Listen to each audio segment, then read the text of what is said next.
Bueno, buenas tardes a todas y a todos. Mi nombre es Octavio Palma, soy licenciado en Geología de la Universidad Nacional de La Plata, actualmente haciendo la tesis doctoral con una beca cofinanciada con ICET ITEC.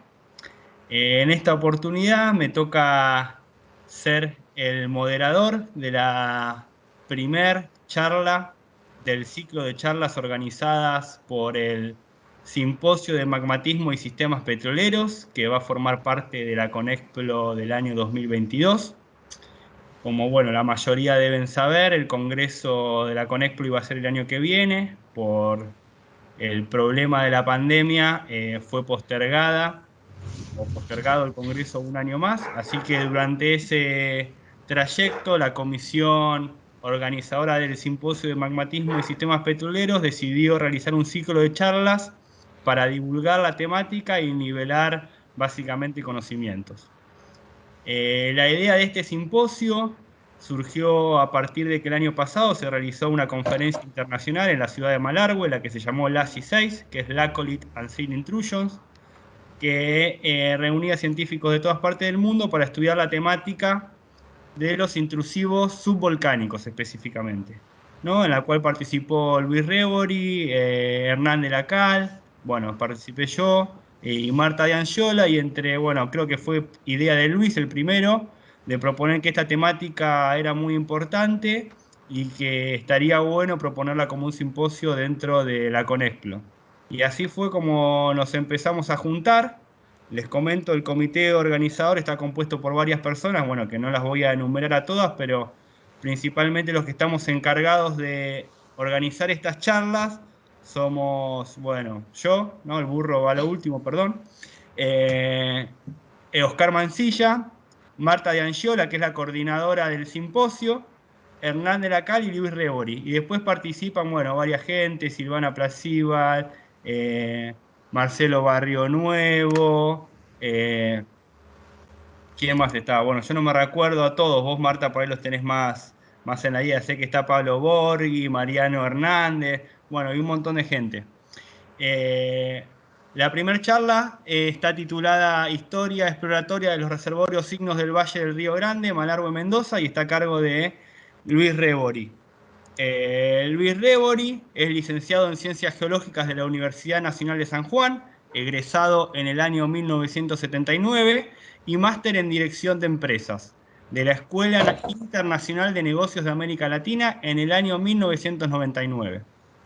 Este año cumplió 40 años en la industria petrolera. Bueno, feliz cumpleaños, Luis. La Gracias. verdad, toda una trayectoria, una persona con vasta experiencia. Comenzó en YPF, en el Distrito Geológico Cuyo, Mendoza, en los que se desempeñó del año 1980 al 1991 como geólogo wellsite, en estudios especiales y como jefe del laboratorio de exploración. Luego se desempeñó en Pérez Compán desde el año 91 hasta el 99, ejerciendo diversas tareas, ya sea como miembro staff o liderando equipos diversos, siempre dentro de la gerencia de exploración.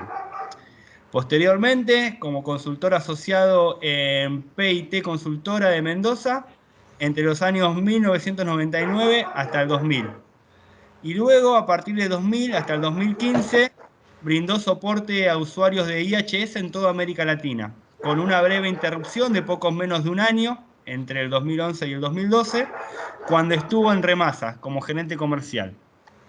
Desde septiembre de 2017 se desempeña como consultor de Searcher Seismic. Es socio activo de la Asociación Geológica Argentina, la Asociación de Sedimentología, la Asociación de Geólogos y Geofísicos Petroleros y de la APG. Y además participa de la Comisión de Exploración y Desarrollo del IAPG desde el año 2002. Bueno, sepan disculparte con los perros acá ladrando. Así que esa es la presentación. Le vamos a pasar la palabra a Luis. Por último, les quiero comentar que cualquier pregunta que tengan, la escriben en el chat. Yo después me voy a encargar de hacérselas a Luis por si hay preguntas similares y para que ordenar un poco la charla. En esta charla está participando gente de varios países, gente de Brasil, gente de operadoras, gente de empresas de servicios, de la universidad, estudiantes, así que hay un público muy diverso. sin más, le paso la palabra a Luis. Bueno, buenas tardes a todos y a todas. Gracias, Octavio. Como anticipó Octavio, esta charla fue un trabajo que presenté, que me tocó presentar el año pasado en Malargüe, en el LACI, y es un trabajo realizado por varios autores. Carlos Rapela, que está, ahí puse su lugar de trabajo, ahí en SIC, en La Plata. Julián Fantín, que está en IPF en Mendoza, y Adrián Medialdea, que está en IPF en Malargüe. Y bueno, aprovecho la oportunidad, no sé si todos saben que en mayo Carlos Rapela junto a Víctor Ramos y a Luis Paletti recibieron la distinción como académicos 2019-2020, así que bueno, comparto la noticia con todos y bueno, felicito a Carlos, que bueno, que es uno de los coautores del trabajo.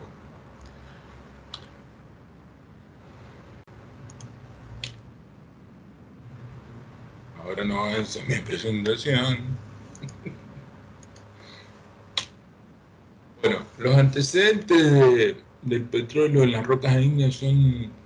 Luis, un tienen... segundito. No se está viendo la pantalla de la presentación, se está viendo la pantalla del Teams, donde se ven algunas caras. Bien. Recién se estaba viendo normal, no sé si tocaste Ahí, algo. No, ¿por qué no dejás de compartir y volvés a compartir? Yo creo que si bueno, tenés la pantalla duplicada. bueno, Recién se estaba viendo bien, ¿eh?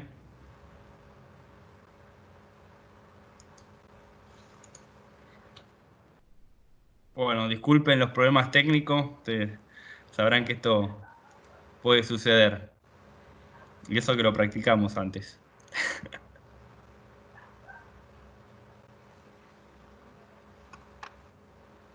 Luis, hacé como hiciste hoy al no, principio. no, sí, espera, que me quedó mal la presentación, entonces si comparto me voy a quedar por Bueno, la parte... Ahí va, bueno, ahí va. aprovecho para saludar a los amigos y amigas que veo acá conectados y conectadas, que han compartido momentos muy gratos durante toda nuestra carrera, bueno, y a colegas también, que nos conocemos del Congreso, así que un saludo grande para todos y todas y espero que estén bien, que es lo más importante. Ahí se está viendo, Luis. Ahora que pongo el puntero. Está perfecto. Bueno, ahora sí, los antecedentes. Como les decía, los antecedentes de petróleo y rocas ígneas son muy antiguos en la cuenca neuquina y en la provincia de Mendoza. El mapa que ven es un mapa del año 1865, francés.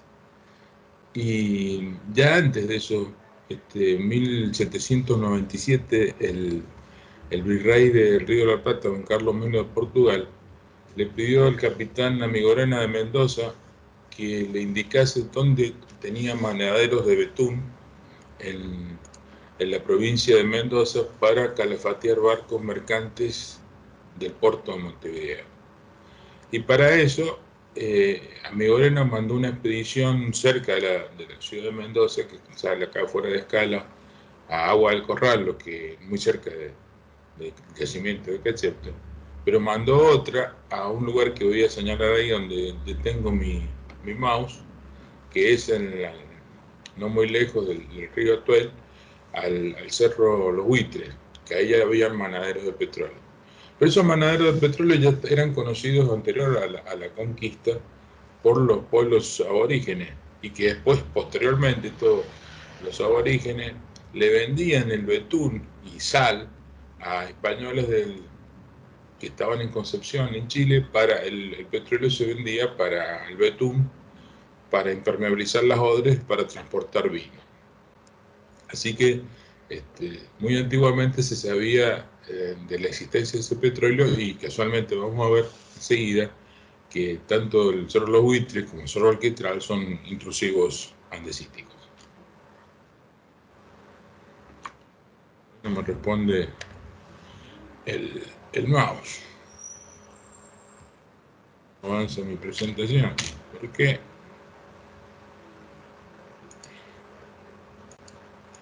Quisiera saber.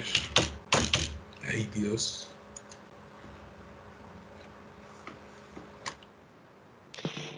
Un problemita que no me deja avanzar la presentación. A ver, lo voy a decir acá con el manual de acá de abajo, tampoco.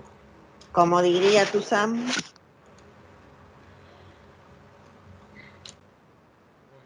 Hay un trabajo el primer trabajo geológico al que, bueno, he podido tener acceso, hay otros anteriores, pero es el de un geólogo polaco, el Rodolfo Suber, que era el geólogo de la Compañía Mendocina de Petróleo.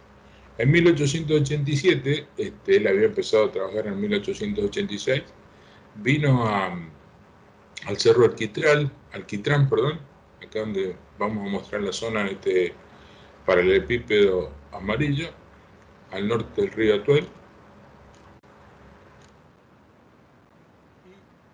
Hizo este mapa geológico que ya tiene más de 100 años, que lo redactó, lo hizo en la campaña en 1887 y lo publica en 1892 en la Academia Nacional de Ciencias de Córdoba. Y el que quiera tener una copia, le sugiero que puede escribir y comprarlo, como hice yo el año pasado, y recibe el original, o sea, es una revista original con el valor que tiene para mí esta publicación. Bueno, ahí está la imagen del Google, la ubicación del Cerro Alquitrán, y bueno, la imagen actual se ven pozos actual y más al oeste pozos de un yacimiento de YPF. Suber hizo varios cortes y bueno, uno de ellos, el del Cerro Alquitrán, muestra los manaderos de petróleo en las márgenes del cuerpo intrusivo. No fue muy feliz su interpretación geológica porque la correlacionó a los afloramientos con los que su empresa tenía en la cuenca cuyana, en Cachepta, así que ahí no hay un gran aporte. Y por el otro lado no le gustó para nada el clima y la geografía del lugar, entonces bueno, yo reproduje ahí en ese texto que dijo que era un lugar muy triste, lleno de animales venenosos, infectados, y sin agua y con unos ventarrones terribles. Entonces al final concluye que no es un lugar para hacer un desarrollo industrial del petróleo en ese lugar. Me olvidé de mencionar que estuvieron otros autores antes y después que Suber, a los cuales no tengo acceso, como Bondenbender, Gutel, no tengo acceso a las copias, no hay copias digitales, y lo que yo muestro de Suber fue lo que yo pude digitalizar. Pero sí está en formato en LPG el trabajo de la GI, que pasó por ahí por el Cerro Alquitrán y los Buitres, visitando manaderos en 1927, y hizo algunas disquisiciones sobre que, bueno, que las rocas reservorio, las rocas ígneas podían llegar a ser un reservorio de hidrocarburos, ya en esa época. Después publica otro trabajo en el año 32, donde, bueno, ya ahí muestra un mapa con curvas de nivel y donde están la ubicación de los pozos, y menciona que los pozos ya se habían comenzado a producir a partir de 1911, producían en los bordes del Cerro Alquitrán, y afirma en ese trabajo que la roca madre de ese petróleo es una lutita jurásica, y en el año hasta 1928 él muestra un dato de producción de 95 metros cúbicos por día, 600 barriles, con un petróleo pesado de 13 grados API. Y también hace consideraciones sobre que las rocas, los intrusivos, podrían haber realizado un efecto de madurez del petróleo en la roca madre, pero también puede ser por soterramiento, dice, por fallamiento.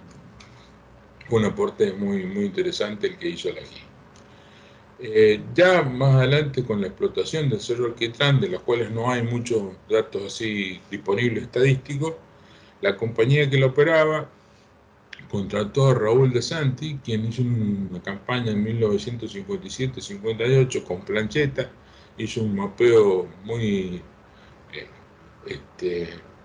con mucha precisión, mostrando la ubicación de pozos, datos de buzamiento y fallas para que le ayudaran a la ubicación de próximos pozos.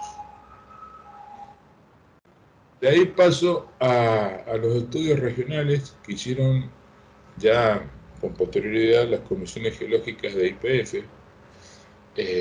Esta imagen es una foto que tuve oportunidad de tomar en enero del 1981, cuando la Geológica 5 y la 7 de YPF subieron a la Sierra de Palauco a obtener una muestra del basalto cero. Bueno, tuve la suerte de ser invitado y pude tomar esta Perdón, foto. Luis, no se ve Sí. la presentación. No se está compartiendo la presentación. Ay, a mí me parece... ¿Hasta dónde vieron? No, Perfecto. Se está Sí, viendo, sí, ¿no? Se ve bien de acá. Se ve también. Sí. Opa. yo Y estoy lo que viendo puede rostro, ser es un nada más. problema de delay en la conexión. Por ahí Sí. hago esperar un cachito que ya van a pasar las filminas. Debe ser eso porque acá también se ve perfectamente. Sí, y eso que ayer hice una prueba con un amigo, Conejito de India, que se ofreció voluntariamente, Daniel Bolletti, y le saqué las animaciones para pasar de una a otra, así que no, por eso me extraña que se demore. Bueno, ahí ya puedo continuar. No, bueno, no sé, yo veo rostro nada más. No importa. Ah, Jorge, vos ves los rostros, no estás viendo la presentación. No, señor. ¿Hay alguna otra persona como Jorge que esté viendo los rostros y no la presentación? Yo soy Jorge, veo la presentación. Jorge Ramírez. Sí, yo decía Jorge Albeiro. Jorge Porque Albeiro. por ahí, Jorge, debe ser una cuestión por ahí de tu visualización, ¿o no? ¿En algún momento vos viste la presentación? Sí, sí, sí, hasta recién a lo que se veía el mapa de cerro de ahí de Diamante. Sí, hasta ahí sí. Y ahora no. Qué raro, che. Ahora no, Quizá, lo veo a Luis, quizá lo que puede veo estar Tal vez, Jorge, en el Jorge, rincón tal a la vez podés izquierda haberlo superior. cliqueado.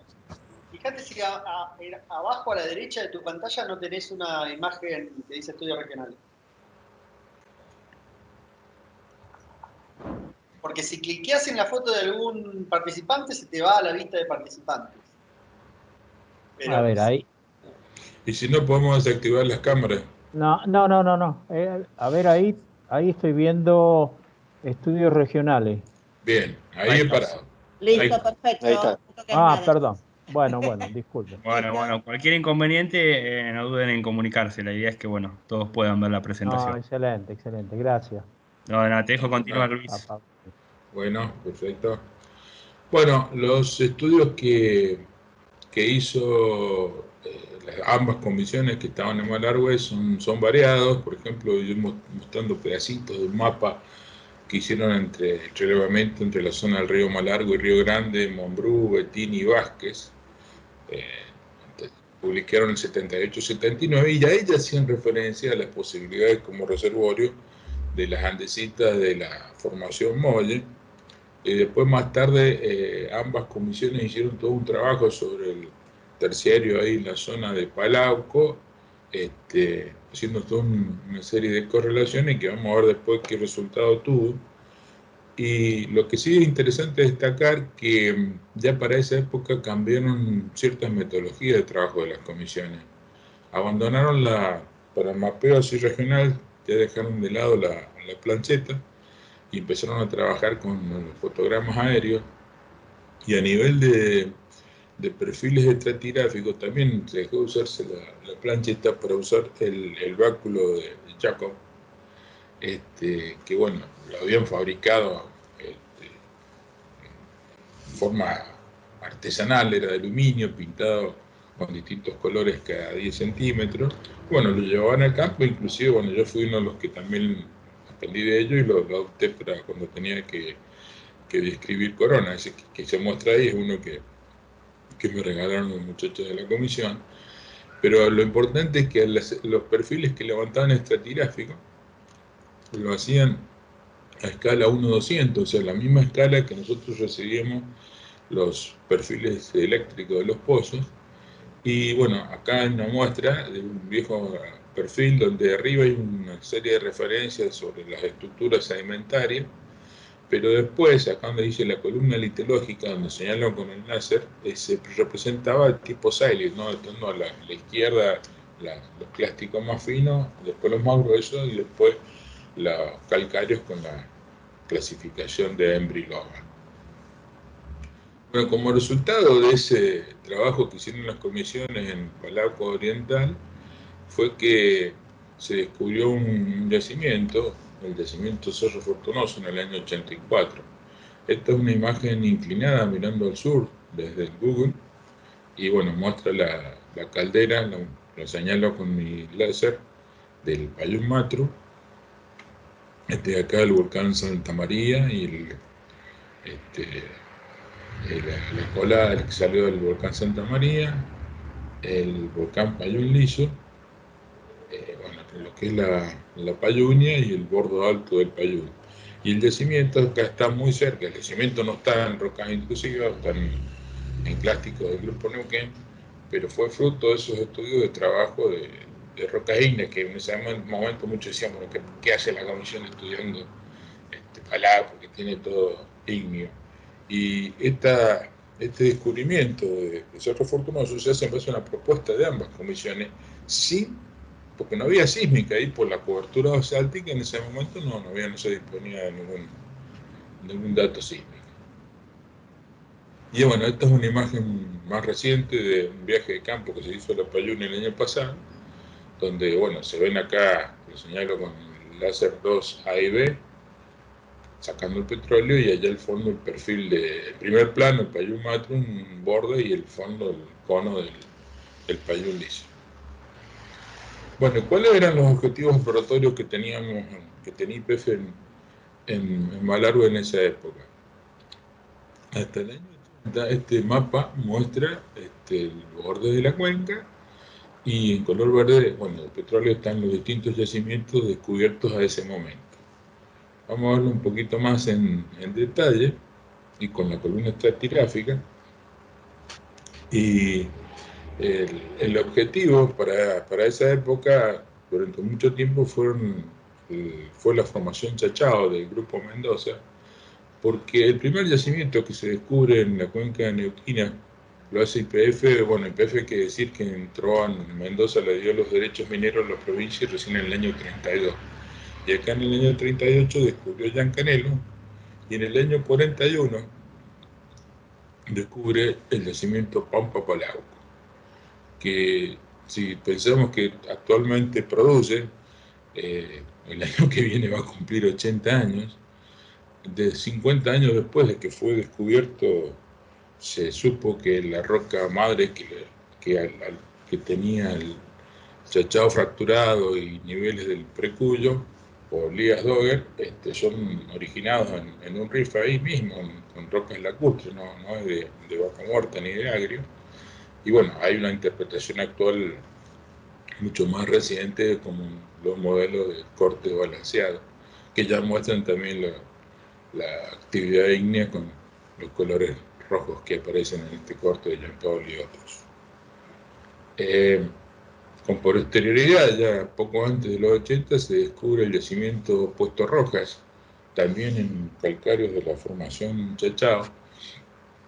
En ese momento no había un gran conocimiento de este tipo de roca, y bueno, fue así que en un principio se hablaba de que habían arrecifes en esta formación, pero YPF contrata a Albert Carosi, que era un especialista de origen suizo que estaba en Estados Unidos, y bueno, y ahí creó toda una metodología que enseñó a las comisiones geológicas, a la gente de subsuelo, y bueno, se desmitificó el tema de que era un arrecife. Bueno, y también en esa época empezó toda la interpretación estructural con los franceses del Beyssier, después contratando a Lowell. Y bueno, este es un corte reciente de Andrés Bohr, que mostró en CONACLO en 2014, donde se ve la estructura de la faja plegada ahí en Puesto Roja, que provoca que produzca la formación Chachao, y que actualmente la compañía del Trébol está explotando, haciendo fracking en Vaca Muerta. 80, después de ese objetivo uno de los principales que tenía YPF, se descubren los yacimientos en rocas ígneas, y de los que yo voy a hablar, que son de Río Grande, Maral de Medio Acabado, no son los primeros. Ya en final del 70 había unos manzanos, estaban los volcanes, pero no había una metodología y un trabajo intensivo, y ahí fue un cambio que se produce con Río Grande. Esos tres yacimientos, Río Grande, Maral del Medio y Los Cabados, tienen una acumulada que muestra el nuevo libro amarillo del YPG del 2018 de 8 millones de metros cúbicos. ¿Cómo se hizo? Las propuestas la hacía Bettini con datos sísmicos y con los equipos que trabajaban en interpretación acá en sede central en Buenos Aires, y no se veían los cuerpos intrusivos. Se veía una estructura positiva y bueno, los pozos se ponían en el máximo, y bueno, cuando se hace el Río Grande 2, ahí fue que se descubrió el yacimiento. Pero jugó un rol muy importante el control geológico, porque en todos esos pozos de exploración siempre había un well site de YPF, y el control geológico que lo hacía tanto YPF o una compañía contratada. La información la registrábamos en un strip log, en papel milimetrado que hacíamos a mano, que hacíamos con Rotring, actualmente se hace todo con computadora. Y bueno, tenía una pista de profundidad, una de cronometraje, cuánto se demoraba en perforar cada metro. Acá se ve que a simple vista que hay dos trenes que muestran en rojo, donde el trépano avanzó con más rapidez, la roca ofreció menos resistencia, y después teníamos una descripción del 100% de la muestra de litología y una columna interpretada. Para hacer eso, hacíamos la descripción de la muestra se sacaba de la zaranda y se la observaba primero en húmedo sin secarle, se le hacía fluorescencia, y después se repetía el proceso en seco y se describía. Y bueno, estas son imágenes, son gentileza de la colección de muestras de Crux, me nos mandó Hugo Cafati, y muestra el recorte de cutting, cómo se ve una roca ígnea en el cutting, y al principio con muchas compañías contratadas hubo muchos problemas y no les pagábamos al día, les hacíamos una orden de servicio porque no la describían como tal, la describían como arena. Con la interpretación, bueno, ahí llegamos a la conclusión que todo ese nivel era un cuerpo ígneo, y aparte teníamos los datos de gas total que medíamos con cromatógrafo. Acá se muestra que hay un pico, hay un incremento en una parte del cuerpo, y después en la columna de rastros, que son las evidencias que veíamos tanto en húmedo como en seco, teníamos un código, ¿no? Una X gran rastro, 2 impregnación parcial y 3 total. Y había muy buenos rastros, entonces ahí se decidió, se aplicaba una metodología que era hacer un ensayo a pozo abierto. El ensayo a pozo abierto, este es un esquema muy ilustrativo y simple, donde yo tengo un pozo perforado y elijo hacer un ensayo a determinado fondo. Ahí está esquemática el nivel donde está el intrusivo, y por encima, por debajo, puede ser agrio o vaca muerta. Y se baja una herramienta que tiene un packer, que son estos sólidos color negro, que con peso de la herramienta se apoya en el fondo, y esas gomas se expanden, y lo que hacen es aislar el tramo que está por debajo, hasta el fondo del pozo, de la columna hidrostática de lodo que tiene el pozo. Eso que hace, permite al reservorio, manifestarse libremente, sin ningún impedimento, y a la profundidad el tramo Octavio, se escuchan mucho los perros. El tramo que ensayábamos se llamaba el anclaje, que era la distancia entre el packer y el fondo del pozo, no podía ser mayor de 25 o 30 metros, porque empíricamente habíamos aprendido eso. Si era mayor, corríamos el riesgo de que la herramienta, bueno, la herramienta que no era IPF, era una compañía de servicio, se quedara en el fondo. Y también sabíamos que no podíamos estar, en la duración total del ensayo no podía ser mayor de 8 horas, porque ese era el tiempo empírico que sabíamos que, en el cual teníamos garantía de hacer un ensayo exitoso.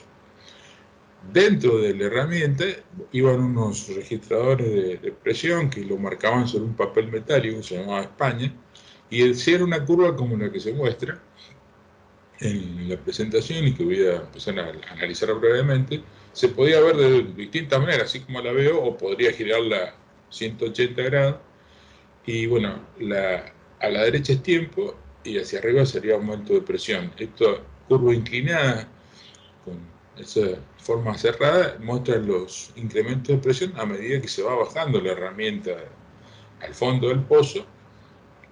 La herramienta se baja cerrada y después se abre, y al abrirla, al liberarla de la presión hidrostática, ahí empieza a leer el tubo, empieza a leer la presión del reservorio. La dejábamos un tiempo abierta, generalmente eran 30 minutos, y después la cerramos y le damos 3 veces ese tiempo para que lo que tratábamos era de estabilizar. ¿Por qué? Porque hay todo un análisis matemático, ingenieril, que se llama análisis transitorio de presiones, que permite identificar si el reservorio está dañado, si el flujo es radial, si es lineal, una serie de consideraciones. Después hacíamos una segunda apertura, lo cerrábamos, esperábamos, intentábamos con los tiempos que le damos que estuviese estabilizado y sacábamos herramienta a superficie. Posteriormente, hacia fines de los 80, la herramienta deja de ser así analógica y empezó a ser digital, entonces bueno, ahí tenemos un mayor control del tiempo. Bueno, ¿cuáles fueron los casos que tuvimos? Esta es una carta real de un pozo de Río Grande, donde, como dije, se podía ver al revés, hacia abajo, a la derecha el tiempo y hacia abajo la presión, donde, bueno, esta capa tuvo una presión ahí, el cierre final fue de casi 198 kilos, y el pozo quedó productivo. Si había manifestaciones de gas, porque veíamos las manifestaciones en un burbujeo, en un recipiente de 20 litros, y teníamos ahí una manguerita del detector de gas que iba a la cabina de control geológico, y si venía gas, por seguridad, se accionaba una válvula y se mandaba por un caño y se quemaba el campo, como muestra la foto. Pero en el caso de los cavos fue distinto. O sea, si bien tenían buena presión de reservorio, los flujos tenían baja presión, entonces ahí se vio que la permeabilidad no era la suficiente para que el pozo entrase en producción. Entonces ahí se decidió estimular con un lavado base y realizar una fractura con agente sostén. Esos son uno de los primeros fracking que se hicieron en el Malargüe, y fue y estos eran intrusivos que estaban en Vaca Muerta. ¿Cuál fue la respuesta de los perfiles en los pozos? Bueno, una herramienta fundamental que utilizábamos en esa época era el gamma para hacer correlaciones, para saber cuándo un pozo tenía una falla inversa. Sabíamos que se repetía, y la manera de hacer correlación era utilizar una copia de un pozo en papel, escala 1/200, y de otro, o el mismo si era un caso de falla, en la película, e ir moviéndonos sobre esa copia. Y bueno, lo que vimos es que los pozos como el de la izquierda, que no tiene ígnea, y el de la derecha, que sí tiene un nivel importante de un intrusivo, hacía como el efecto de un gato hidráulico que levantaba, pero después se podían correlacionar pico a pico, y bueno, nos dimos cuenta que no desaparecía nada de la columna, que el intrusivo no digería nada. Así es como lo presentamos en un trabajo en el 82, y bueno, ahora lo podemos con computadoras presentar mucho más rápido, con un pozo a la izquierda que no tiene, y que tiene el resistivo, que no tiene intrusivo, y con sus topes formacionales, y bueno, el cuerpo a la derecha que sí tiene un intrusivo, bueno, y la correlación es muy buena. También se sirvió, bueno, todo un trabajo para hacer las estimaciones de los niveles productivos, y en esta correlación entre varios pozos están representados con el alfa, con los niveles de intrusivos, con sus producciones en círculos negros son los niveles que resultaron productivos, que hay uno que fue sin entrada, y en rojo los que fueron de gas. Y bueno, y hay otros niveles por encima. Pero otra importante aporte que se pudo hacer y reconocer es que analizando todos los tipos de perfiles, se obtenían respuestas del comportamiento autointrusivo. Y uno era que en los contactos con la roca de caja, ya fuera agrio, ya fuera muerta, la resistividad bajaba, era muy conductivo, y por los estudios que hicimos después con corte delgado descubrimos que era por la presencia de sulfuro, en este caso pirrotina, que es un sulfuro que tiene un porcentaje variable de participación de hierro.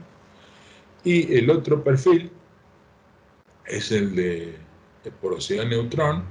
Acá está dibujada a la derecha en la curva de línea continua la porosidad de densidad, en línea discontinua la porosidad del neutrón, las escalas como siempre eran de menos 15 a 45, y había porosidades muy elevadas en el neutrón, y bueno, hasta que descubrimos que era por la presencia de biotita, y la biotita aporta hidrógeno y por eso da una porosidad que es exagerada. Y las muestras, bueno, decidimos hacer estudios petrográficos y geoquímicos y se mandaron al laboratorio de esa época de IPF, que es el que muestra en la imagen de la izquierda, que era el laboratorio de Florencio Varela, pero no había especialistas en petrografía ígnea, así que esa parte fue derivada a la Universidad de la Facultad de La Plata, las Ciencias Naturales de La Plata. En total se enviaron 69 muestras. Las que están representadas en el mapa con círculos azules son de afloramiento, mandamos 32 muestras y mandamos 37 de testigos corona.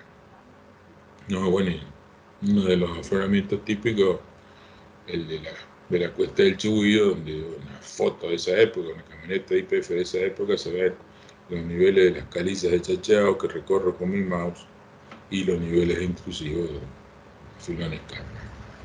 Y bueno, el de la corona, no hay mucho que decir, mandábamos no la corona entera, mandábamos distintos trozos porque queríamos la petrografía. El estudio lo hizo el doctor Rapuela, y elevó el informe IPF en noviembre del 82, tiene carácter inédito, nunca fue publicado, y en su informe Carlos reconoció 6 familias de rocas intrusivas: andesitas augíticas, pórfidos andesíticos y andesitas orlándicas y augíticas, andesitas y basaltos polimórficos, andesitas hiperténicas y leucoandesitas. Vamos a ver que hay un grupo, perdón, me faltaban los basaltos olivínicos. Hay un grupo, el C, de las andesitas y basaltos polimórficos que tienen un significado especial. En la muestra de mano se veía, una corona feteada y pulida, que habían microporos en una textura fanítica, y acá puedo contar una anécdota real. Yo llevé un trozo casi de las mismas dimensiones que aparece en la foto a Varela antes de noviembre, antes de que finalizara su reporte Carlos, y para conversar, y ahí lo conocí y lo entrevisté a Carlos, y yo llevaba un trozo parecido como ese que muestra en la imagen, porque queríamos que lo pulieran para llevarlo al primer congreso de hidrocarburos. Y se lo di al director del laboratorio, que en ese momento era Walter Chevly, un técnico lo pulió, me lo trajo precioso, hermoso, y me pidió que lo controlase en la lupa a ver si me parecía que estaba bien. Y al mirarlo en la lupa había una oquedad que tenía 3 milímetros, y me llamó la atención que había mica en la oquedad. Y erróneamente en un principio deduje que tal vez el pozo había estado en pérdida parcial y habían usado material obturante mica y había llegado la mica ahí, pero cuando con una pinza quise retirarla, me di cuenta que no podía porque la mica estaba creciendo en las paredes de esa oquedad. cosa que después le comenté a Carlos y me llamó mucho la atención. Bueno, y también hay amígdalas de hasta 3 milímetros con calcita o con cuarzo, ¿no? En la roca ígnea. A nivel de los cortes delgados, Carlos estudió todos, pero bueno, registrarlos, este registro, estas fotos son muy recientes, ya voy a explicar de cuándo. Eligió estas más representativas de Río Grande, que son estos como el que muestra estos cristales de olivina cloretizados en una masa, una pasta, perdón, matriz pilotáxica andesina. Elegimos tres para mostrar, con fenocristales de Orblenda, con biotita en los bordes y en la matriz. Y este último con reemplazos de biotita en los bordes del cristal. Estas imágenes son, como decía, muy recientes, la obtuvo, me la envió en noviembre Carlos, porque yo le pregunté antes de ir a Malargüe con anticipación si me podía mandar una foto. Me dijo, no, Luis, los cortes están, yo los devolví en su momento a Varela, bueno, y averiguamos, y los cortes estaban en Avellaneda, y gracias a la gestión de Ricardo Manoni, Daniel Ancheta y Karina Miquetu, se pudieron encontrar, que habla del buen almacenamiento de las muestras de Avellaneda, y llevarlos al SIC y que Carlos los pudiera poner en el microscopio, describir y obtener estas imágenes que estamos mostrando en este momento.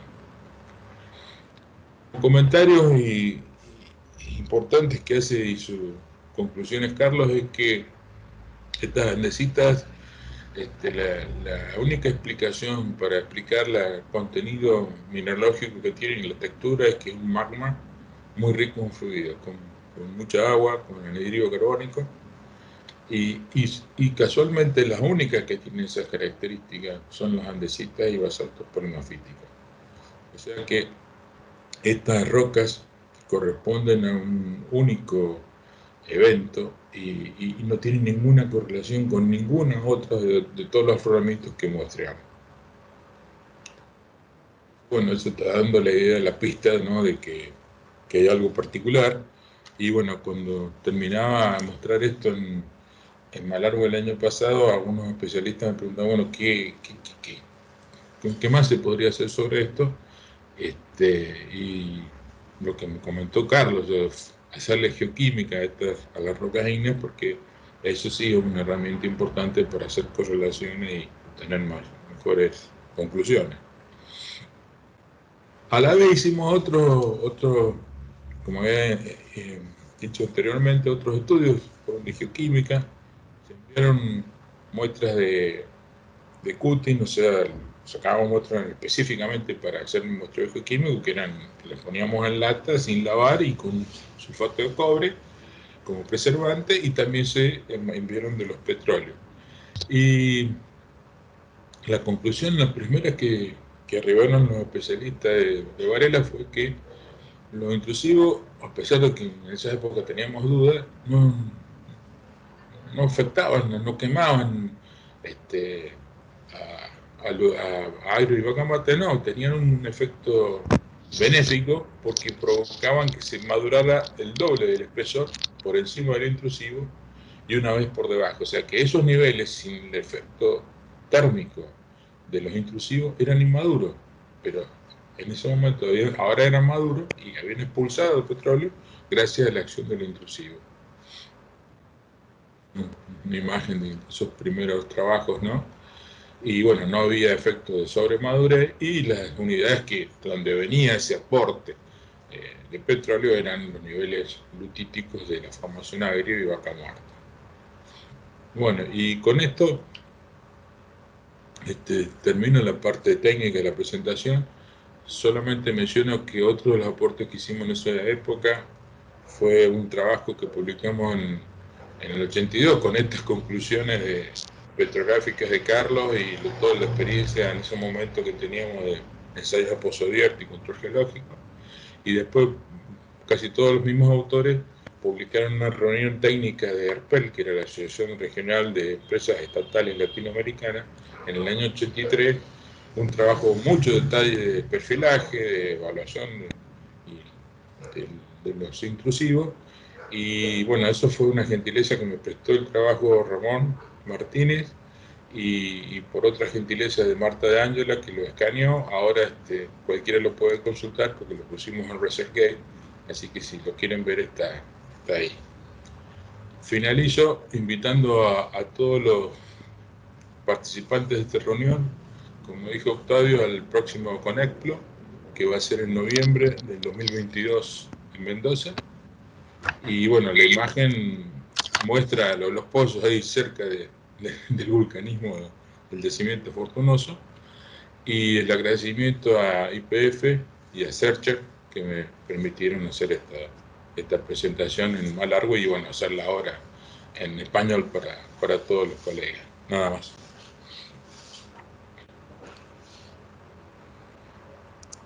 Bueno, muchas gracias, Luis. Muy buena la charla, como siempre. Queda abierto un espacio para preguntas. Bueno, en el chat no vi que hayan puesto ninguna. Si alguien se anima y la quiere preguntar verbalmente, también está invitado o invitada. Eso. Ahí alguien levantó la mano, me encantó. Laura García. ¿Querés hablar o querés mandarla escrita? ¿Qué tal? ¿Se escucha bien? Se escucha perfecto. ¿Qué tal? Habla Laura García de Laboratorios LSB. Bueno, quería saludar a Luis. No sé si te acordará de mí, nos conocimos en un curso de fracturas de YPF, tuve la suerte de compartir eso. Y Luis, quería preguntarte en cuanto a la porosidad o los estudios petrográficos que hicieron, bueno, ¿de qué tipo de porosidad estamos hablando? Si hay buena interconexión en los poros, ¿cómo resultó ese estudio? Si tenés información al respecto. En general hay doble, en mi opinión, porosidad, ¿no? La de los microporos y la vesícula y la fractura. O sea, no le atribuimos toda la porosidad solamente a la fractura, que era lo más común en esa época de decir. Los cortes delgados adolecen de esa época de que no se le hicieron la impregnación con resina. Eso no lo podemos... no lo puedo afirmar. Lo que sí, bueno, el resto de los cortes lo va a estudiar Octavio, lo va a recuperar Octavio para hacerle todo un registro para que estén todos, porque únicamente esos 67 hay los 3 que yo mostré recién en la presentación. Pero es para mí la doble porosidad, no tanto de la matriz, el aporte de la matriz y el aporte de la fractura. Bueno, Laura, ¿alguna otra pregunta? No, muchísimas gracias. Bueno, gracias a vos. Habías levantado la mano también Ramiro López. Rama, ¿vos querés preguntar algo? Hola, Octavio. Sí. Hola, Luis, ¿cómo te va? Hola, Ramiro. Muchas gracias por la presentación. La verdad es que no sé si va para acá, pero bueno, sabiendo vos tanto de los intrusivos y trabajado tanto, siempre me queda dando vueltas cuál es el aporte real de los intrusivos y cuál es el aporte de la roca de caja que está pegada a los intrusivos, ¿no? De la roca metamorfizada, de la roca de contacto. Si tenés una idea, si hay una idea de en algunas zonas o en algunas formaciones es más importante el intrusivo o la roca de caja. No sé, es algo que siempre me interesó. Mirá, con precisión no te puedo decir nada porque yo trabajé unos años ahí, después dejé el tema, pero sí sé, o sea, está lo que afirmaron los geoquímicos de Varela, ¿no? De que el intrusivo maduraba el doble de espesor por encima y un espesor por debajo. Y después hay trabajos recientes ahora publicados por YPF, no sé, Octavio, ayúdame si es Pacapán. Sí, es Pacapán.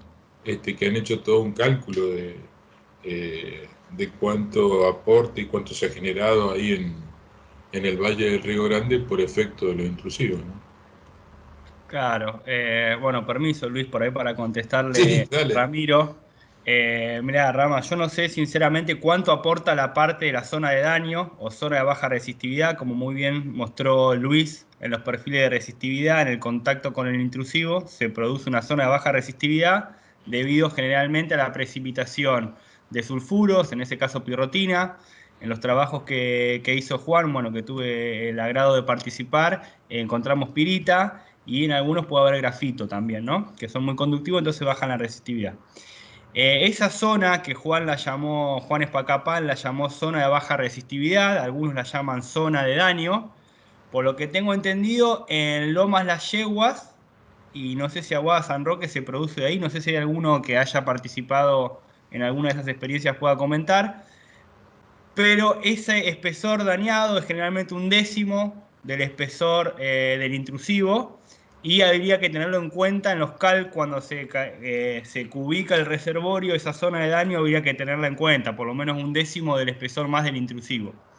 Y después, en cuanto por ahí al efecto térmico, que Luis decía que era 2 veces el espesor del intrusivo, lo que vio Juan, que también está discutido en varias bibliografías, es que no existe una relación 1 a 1 y que es muy raro que haya solo un intrusivo, ¿no? Generalmente tenemos clúster de intrusivos que pertenecen a un complejo intrusivo más grande. Sabemos que el sur de Mendoza, desde el Mioceno, ha sufrido un magmatismo activo hasta la formación de la Payunia. Y hay magmatismo tipo alcalino y tipo calcoalcalino, como bien estaba diciendo Luis. Entonces, no podemos esperar una relación 1-1, sino cuando se solapan los intrusivos, las aureolas térmicas se solapan y el efecto de madurez se incrementa. Bueno, no sé si te respondí, Rama.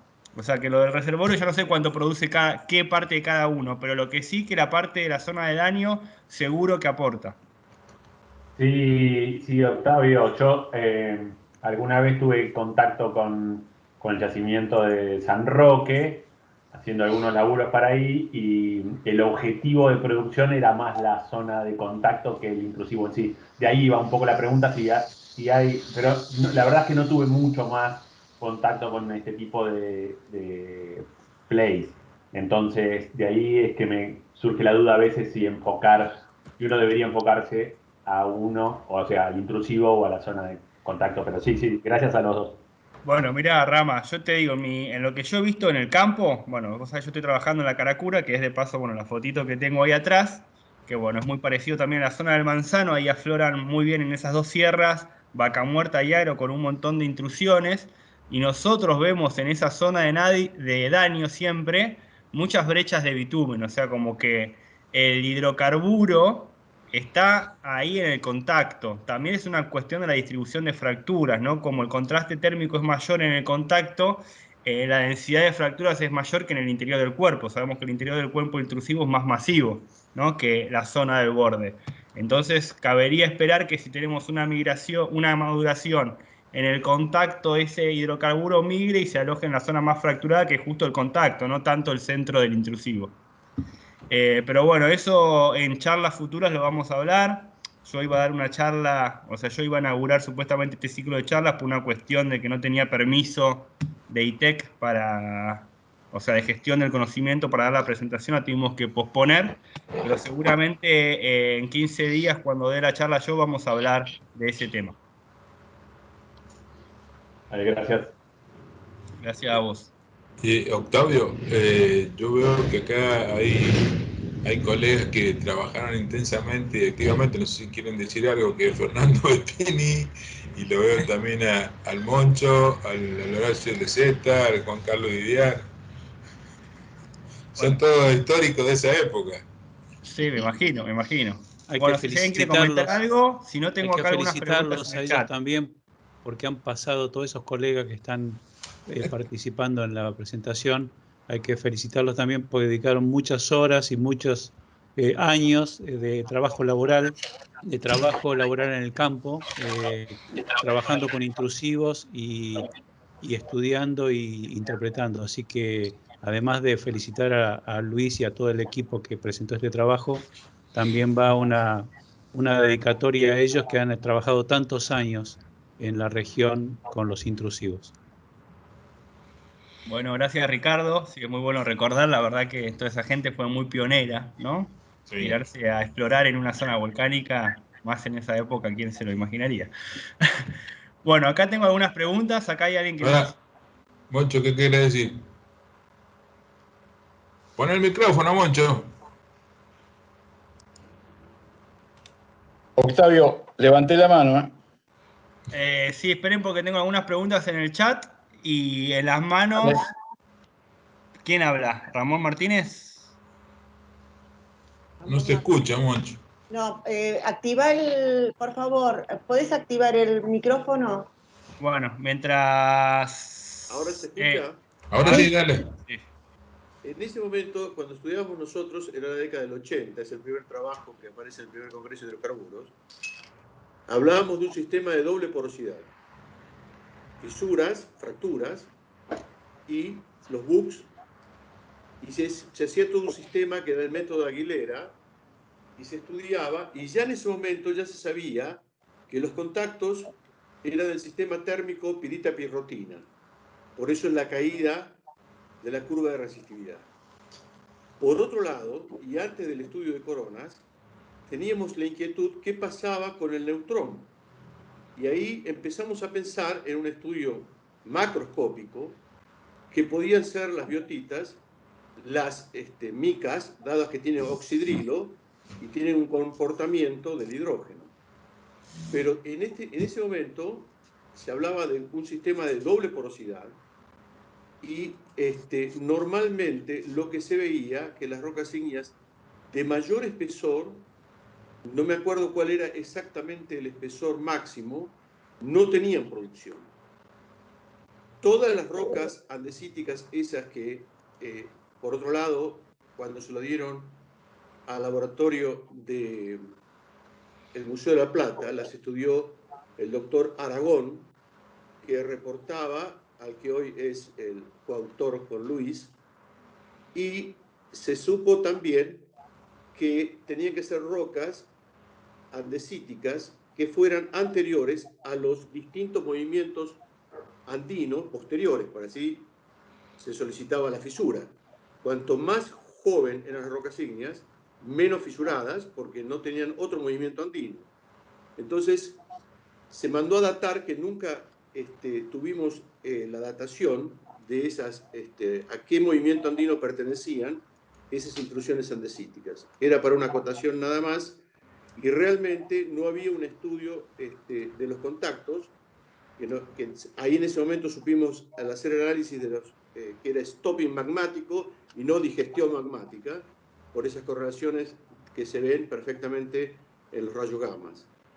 Al abrir, es decir, las andesitas realmente hacían stopping, abriendo la secuencia sedimentaria, y no había digestión de la propia roca.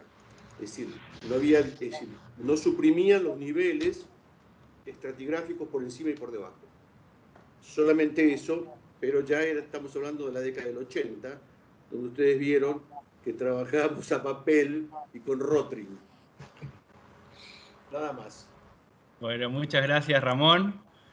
Bueno, Oscar, yo sé que levantaste la mano, ahora te voy a dar la palabra, pero esperá que tengo unas preguntas en el chat, quisiera decirlas, vos podés aguantar un cachito, sos parte de la organización, así que te vamos a mandar para lo último.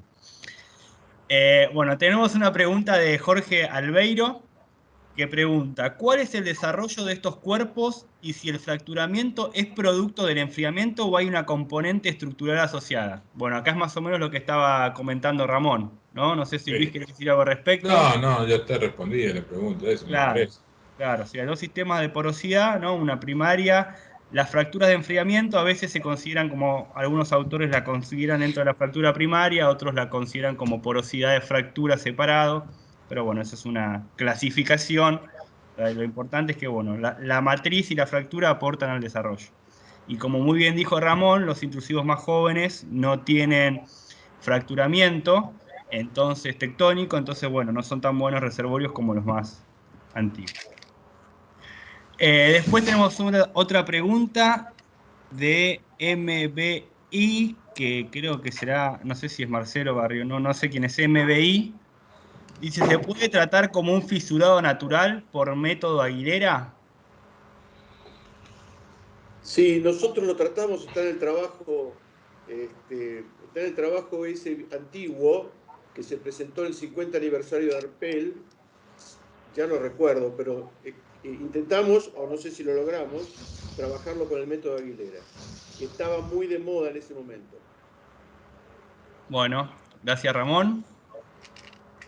No sé si Luis quiere decir algo, si no sigo. No, Bueno, sí. Gastón Sereno dice correcto lo de Lomas Las Yeguas. Bueno, gracias, no me equivoqué.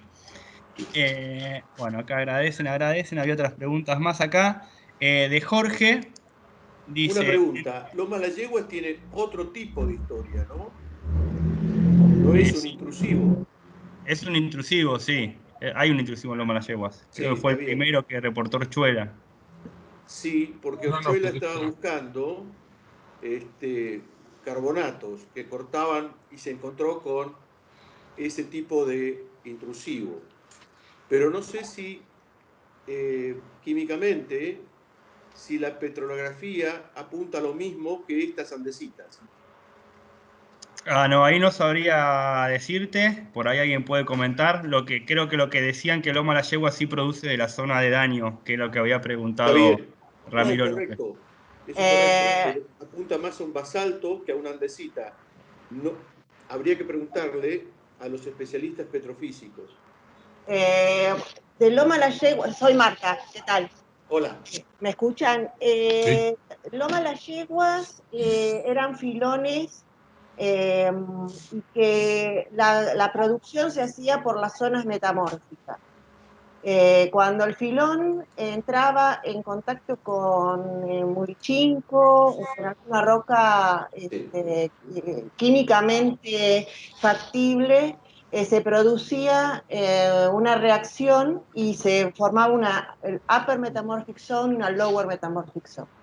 Por tiempo nosotros creíamos que la producción iba a ser por las fracturas, pero en realidad el reservorio estaba en las zonas metamórficas.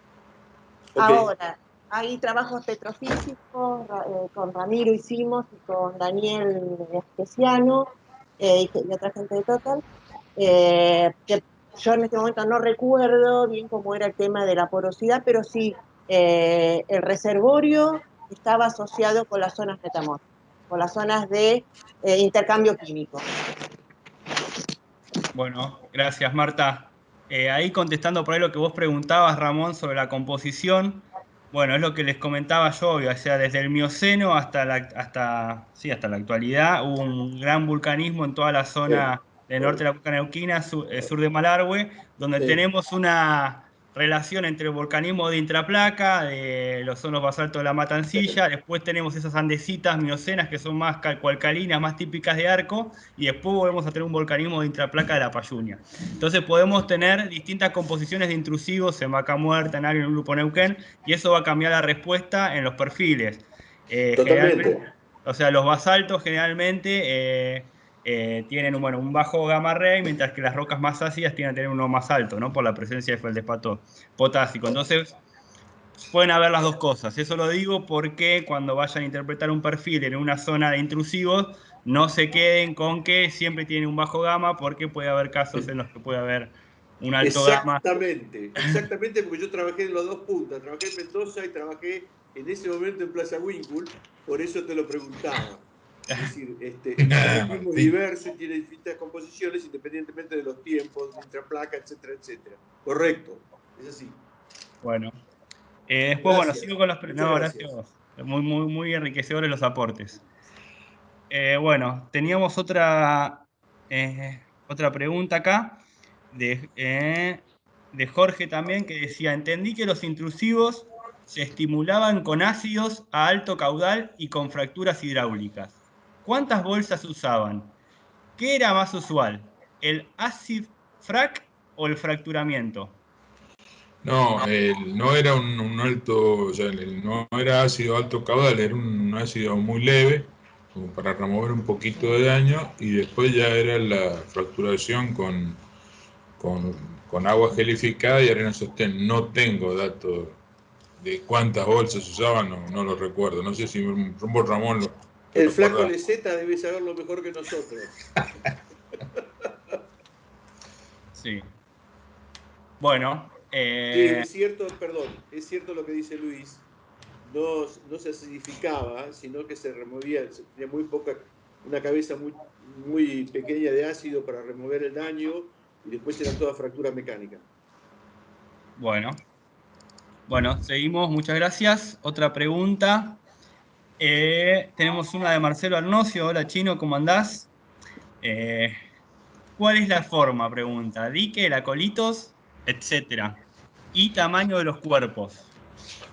Pero bueno, de eso de tamaño, la mayoría de los que mostraban los perfiles eran filones capas, o sea que eran bastante concordantes.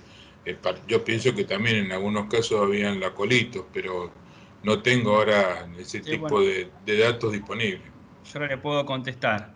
Chino, bueno, mirá, según en la profundidad del emplazamiento vas a tener distintos cuerpos. Generalmente los intrusivos que están en Vaca Muerta, en Agrio, o a veces en el grupo Cuyo, tienden a ser filones capas. Pero en los reservorios más someros, como el grupo Neuquén, por ejemplo, tienden a ser lacolitos, ¿no? Yo imagino que eso es porque hay una menor presión litostática, entonces la fuerza de empuje del magma puede formar cuerpos más globosos, que no es el caso, por ejemplo, en Vaca Muerta o en Agrio, donde siempre son filones, aunque hay casos, por ejemplo, en la altiplanicie del Payún, Rodríguez Monreal, El Pino, Baudino, Zen y todo ese grupo de IPF que laburó ahí, describen lacolitos emplazados en Vaca Muerta, que obviamente el nivel de despegue es Vaca Muerta, porque después atraviesan toda la columna hasta casi el grupo Neuquén, ¿no? O sea, hay veces que por ahí hay un afloramiento, vemos como el Cerro Labratra o el Cerro Liupuca, que están sería al sudoeste de la Payunia. Vemos que los lacolitos en el afloramiento están emplazados en el grupo Neuquén, pero no vemos la raíz, ¿no? Que eso por ahí sí lo podemos develar con la sísmica.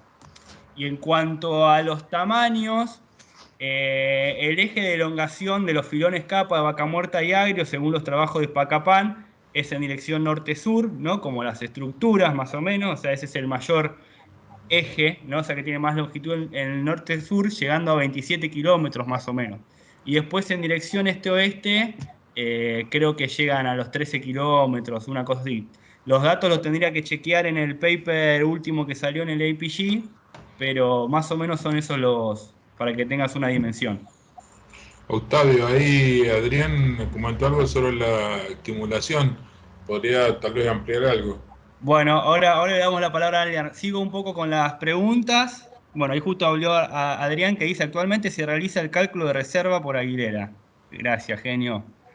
Después, bueno, Bogetti acá nos dice: hay intrusivos preorogénicos, sinorogénicos y posorogénicos. Diques, filones capa, lacolitos y lopolitos. Muy bien, claro. Bueno, lopolitos, aclaramos, serían como lo que llamamos en la literatura como que trata estos temas, lo que son saucer shape, en forma de plato, ¿no? Que tienen esta forma, ¿no? Después también puede haber algo que llaman facolitos, ¿no? Que Jean-Bias lo describió facolitos, pero son filones capas emplazados en las charnelas de un pliegue, que eso es muy común y generalmente son los que producen.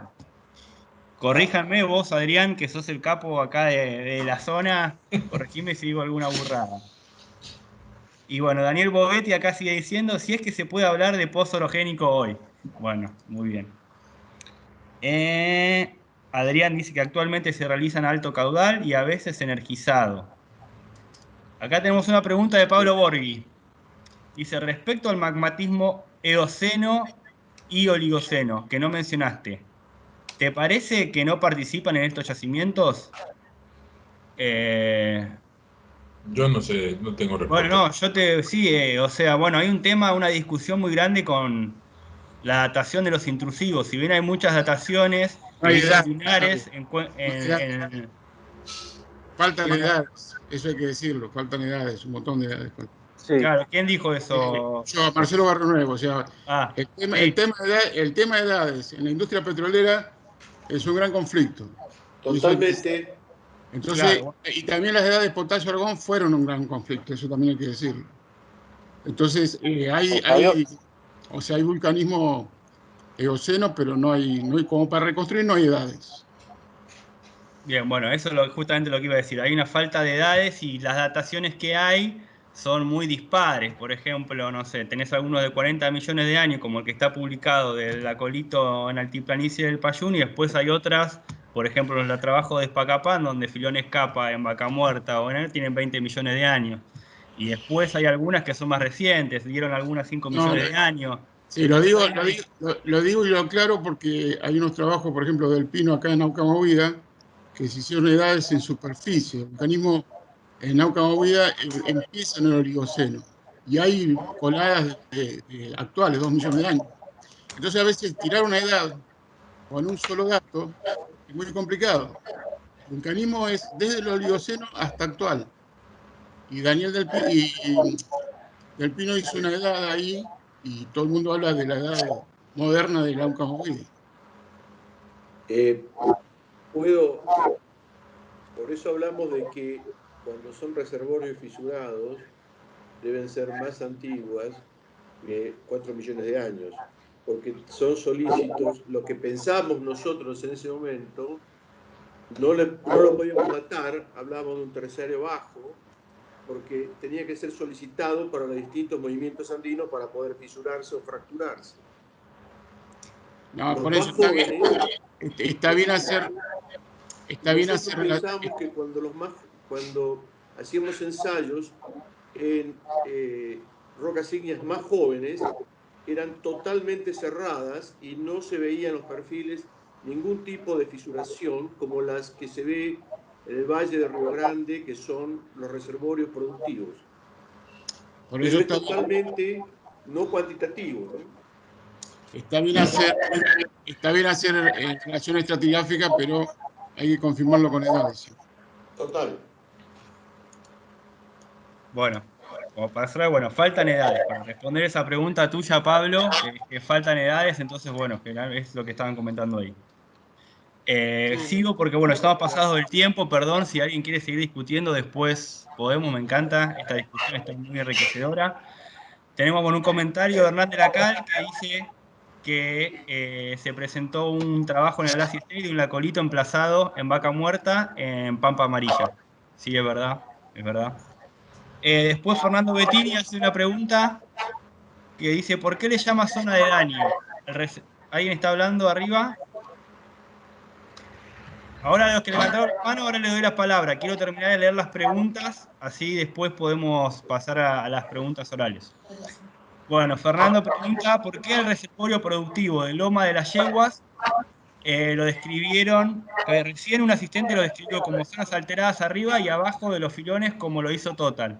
Bueno, yo lo llamé zona de daño porque en alguna literatura más que nada de afuera se llama damage zone, como esa zona de intenso fracturamiento en el contacto, pero es lo mismo que es la zona metamórfica, es la zona de daño, es la zona de baja resistividad como la llamó Juan. O sea, independientemente del nombre que le pongan, es la misma zona. ¿No? Yo la llamé así por cuestión de traer la zona de la literatura internacional acá al argentino.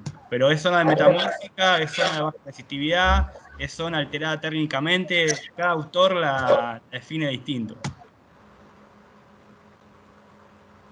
No se te escucha, Fernando.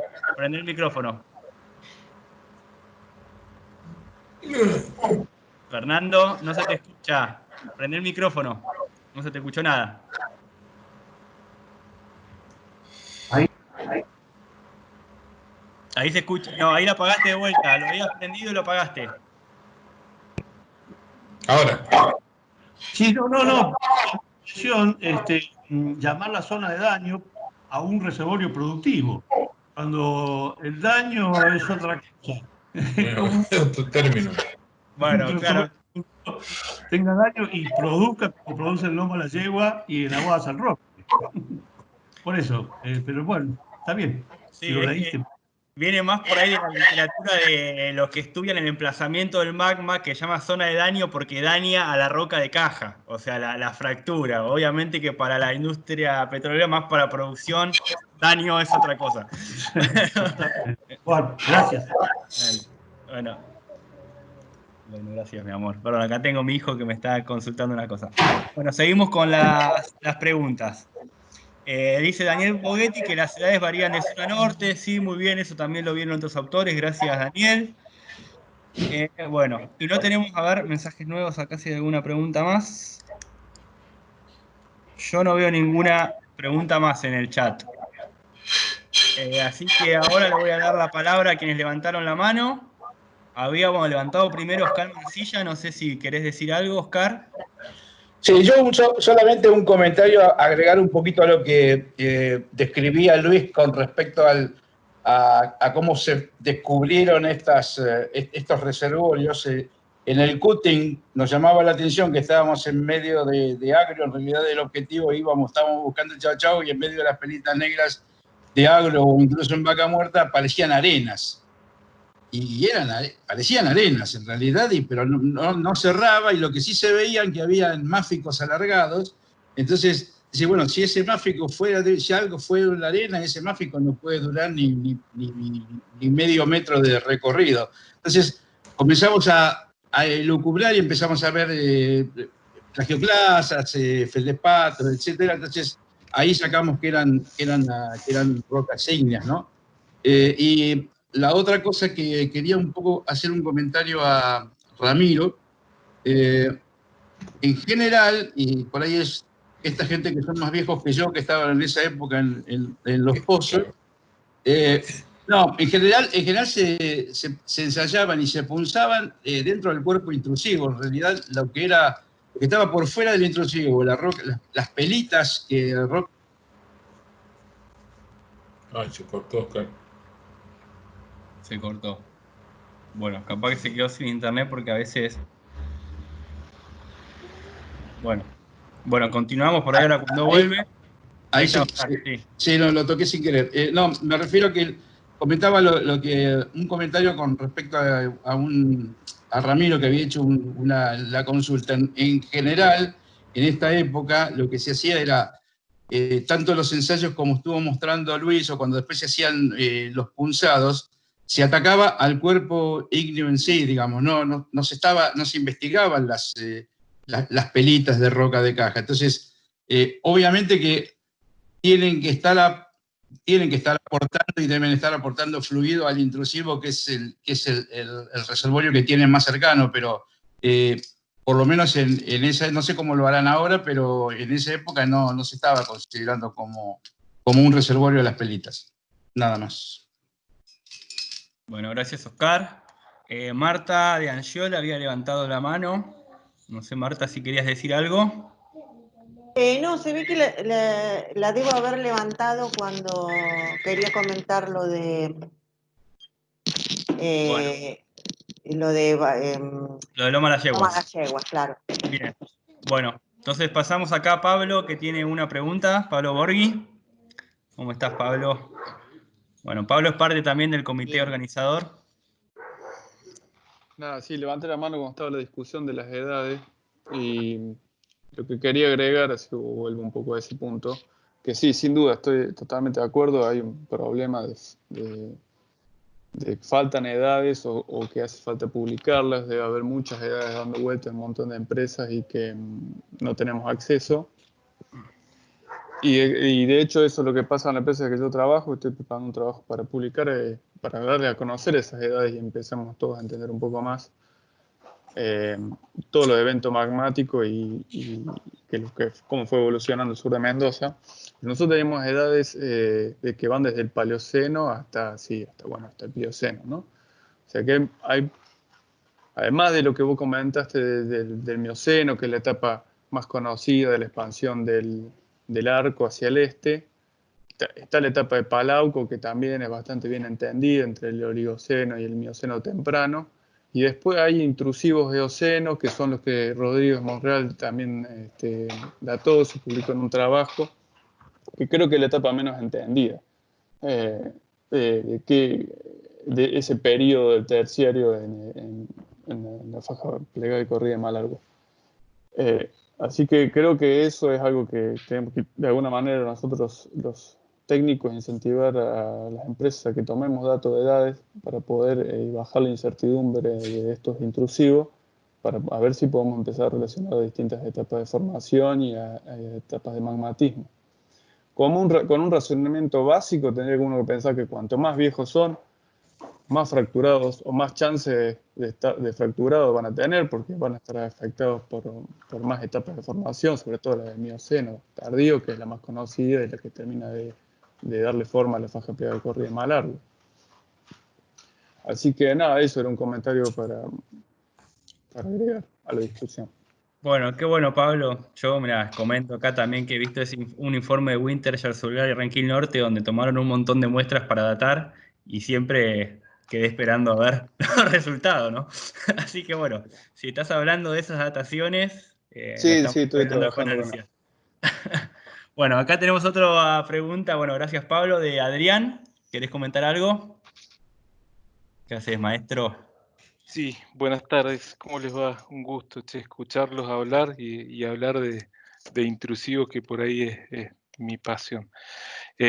Comentarle a toda esta gente tan grande que ha estado hablando, que lo que hemos venido después a esta zona de trabajo, hemos agarrado cada uno de sus trabajos y hemos aprendido gracias a todo lo que ha quedado escrito. A nosotros nos tocó... Yo vine a Malargüe en el 2007-2008, así que nos tocó rascar la olla.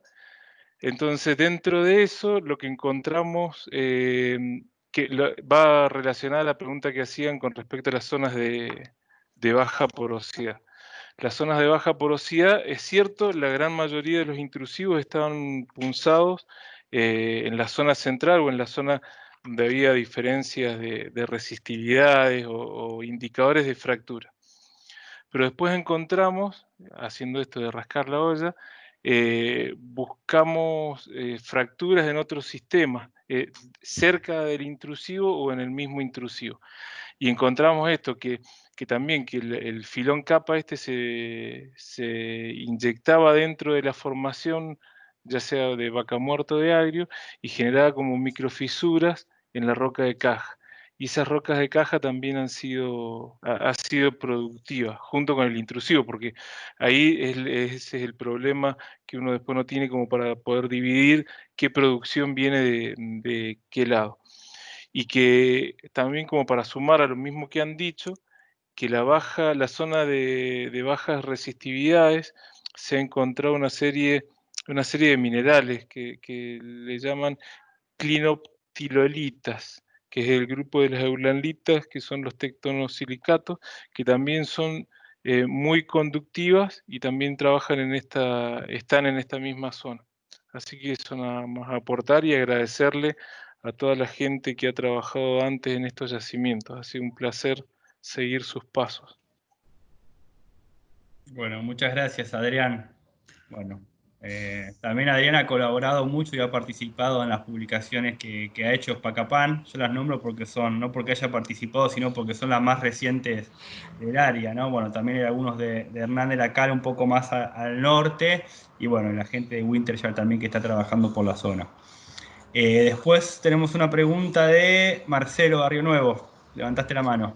Sí, no, yo quería volver al tema porque es cierto, la industria ha intentado hacer edades, pero a veces es más difícil que gerentes aprueben esta circunstancia. Y por otro lado, una vez que las hace uno, lo que yo quiero recomendar también, porque tuve la experiencia de asesorarse con la gente del tema, porque a veces lamentablemente en Argentina no se hacen en Brasil y también en Canadá hemos hecho nosotros. Y muchas veces la opinión en el caso mío me ayudó mucho Eduardo Llambías y la esposa Ana Sato, y la forma de los cristales, en el caso de los circones, es muy importante pedir asistencia de otra gente, que es muy importante para tener una edad confiable, que es lo muy importante muchas veces, porque se pueden hacer edades y después pueden surgir dudas a esas edades, nada más. Bueno, muchas gracias, Marcelo. Bueno, veo que no hay más preguntas, no sé si en el chat alguien más. ¿No? Bueno, si Bueno, no, ahora no hay más preguntas, no sé, Marta, ¿querés decir algo? sí, bueno, en principio agradecer a todos los que asistieron a estas charlas.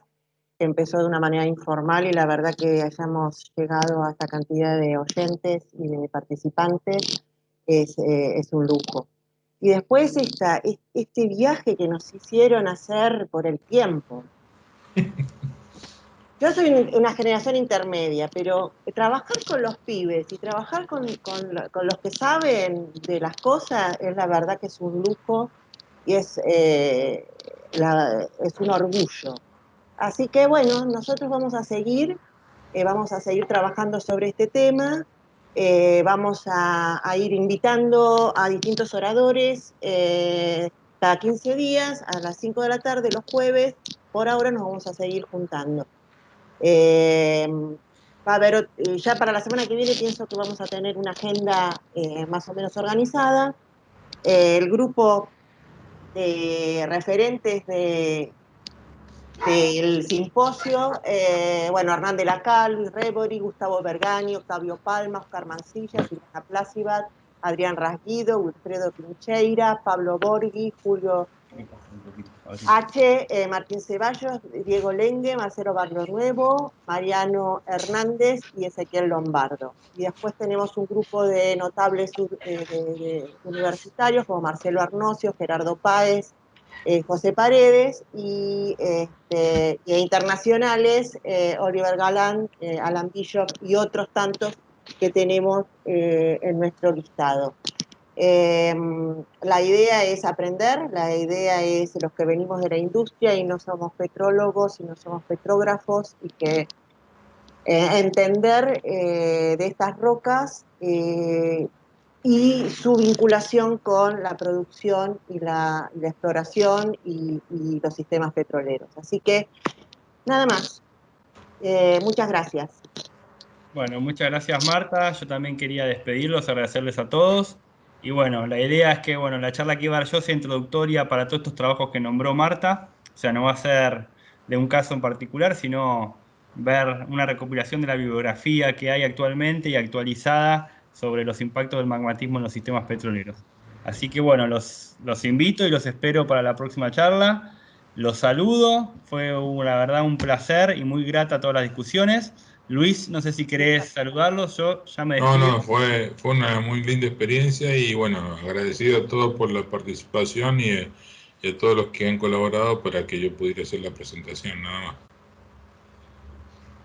Bueno, muchas gracias, gente. Adiós. Chao. Cuídense mucho. Muy buena la presentación, Luis, muchas gracias. No, pues nada, chao. Chao, Luis, chao, equipo. Bueno, después hablamos, que tengo acá a mi hijo demandándome. Chao. Chao, chao. Chao, Luis, muchas gracias. No, a ustedes. Muchas gracias. Ustedes. Hasta luego. Gracias, Luis. Hola, Luis. Gracias. Chao, chao. Luis. Muchas gracias. Ricardo Solo. Un gusto. Un gusto muy grande, un gustazo de verte. Obrigado. Y a otros compañeros. Gracias. Gracias, Luis. Saludos. Hasta la próxima. Adiós.